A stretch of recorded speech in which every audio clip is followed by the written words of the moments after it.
নমস্কার, আমি শ্রী সুমন।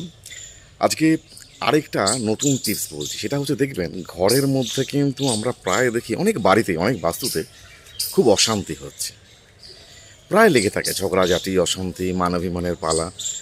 এটা স্বাভাবিক, হয়, অনেক বাড়িতেই হয়, কিন্তু বেশিরভাগ ক্ষেত্রে দেখেছি এই বাড়িতে অশান্তিটা বা ঝগড়াঝাটিটা কিন্তু অনেক বাড়িতে মানে কন্টিনিউয়াসলি লেগে আছে।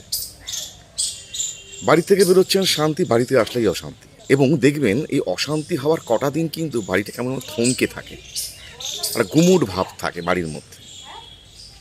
সাংঘাতিক পরিমাণে কিন্তু সেখানে নেগেটিভিটি এনার্জি একটা অ্যাক্টিভ হয়ে যায়। এই সময় কি করবেন, পারলে মাটির পাত্রে কর্পূর জ্বালান, 3টে লবঙ্গ দিয়ে, এবং সব দিক, উত্তর দিক, দক্ষিণ দিক, পূর্ব দিক, পশ্চিম দিক, ইভেন ঈশান কোণ, অগ্নিকোণ, নৈঋত্যকোণ, বায়ুকোণ, সমস্ত দিকে দেখান, দরজার দিকে দেখান, জানালার দিকে দেখান, প্রত্যেকটা ঘরে প্রত্যেকটা দিকে দেখান।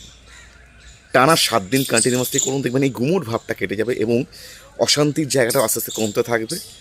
পজিটিভিটি বা পজিটিভ এনার্জিটাও আপনি বা আপনারা অনেক পাবেন। Thank you.